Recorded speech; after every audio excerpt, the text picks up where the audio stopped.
Wenzangu wanatangulia wamezungumza mengi, mmewasikia, nami ninataka niguse nukta chache kisha tuingie katika dua.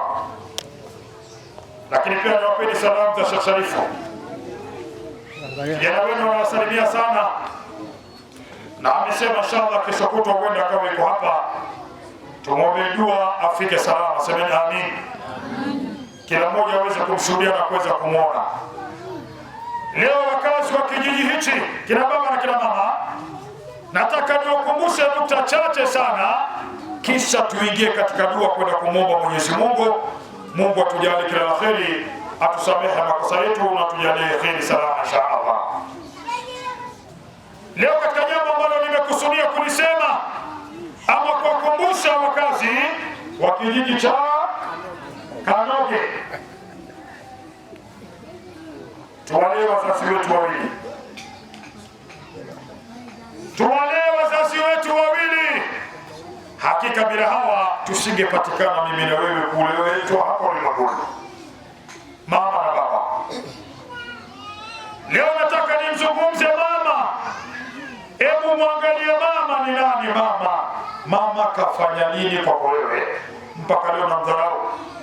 Mama yako unamtukana, mama yako humjali, mama yako huna mpango naye, mama yako unamwita mchawi.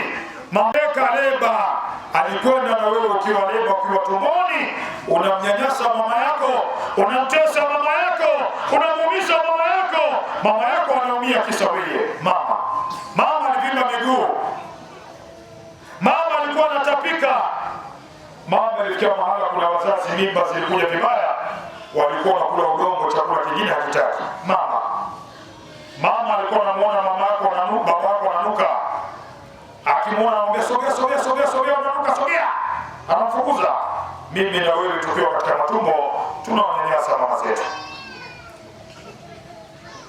Hebu angalia siku ambayo mama amekwenda kujifungua, wengine wamepelekwa na bodaboda, wengine basikeli, wengine wamekwenda kwa mguu, waliopata watu wengine wakapelekwa na magari.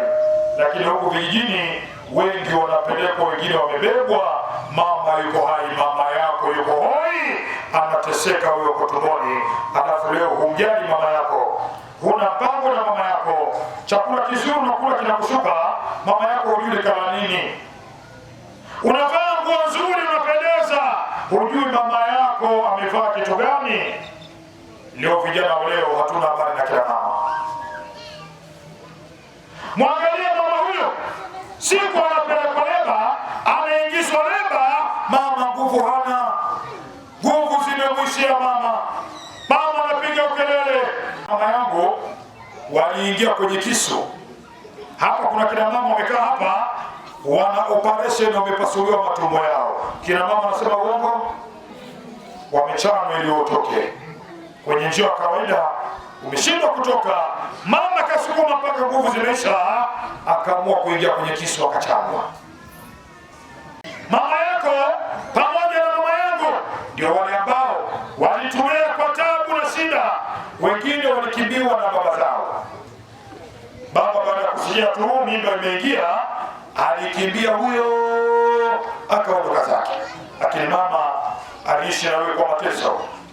Alikuwa anakwenda kuomba uji kwenye nyumba za jirani akunyoshe. Mama, mjali mama yako. Usimuone leo umepata kilemo kinakuzuzua. Leo kuna wanawake hao, wallahi watakwenda motoni hawa. Wanawake ambao baada ya kuolewa, baada ya kuchukuliwa na mume, anajifanya usiku anamuota mama yako. Mama yako kila siku mimi namuota usiku, ananikaaba, huyo mama yako atakuwa mchawi. Leo kuna wanawake wanakuja kugombanisha familia za watu. Uongo kweli? Watu walikuwa wanaelewana, kisa yeye kuwekwa ndani tu tayari. Mama yako anamuota na nikaba kila siku, mimi sitaki, niko mama yako atakuwa siendi. Eti na mwanaume akili ya lila, ninasema mimi wewe mama na msiliba. Bila yule, si mwelewelewe yule, kuanzia leo mimi na mimi sitaki. Na mimi siendi. Inna lillahi wa inna ilaihi rajiun. Mama yako angekuwa mchawi angekuwa toka kwa wale watoto. Mama yako angekuwa kupenda singe mwagika damu yake nyingi.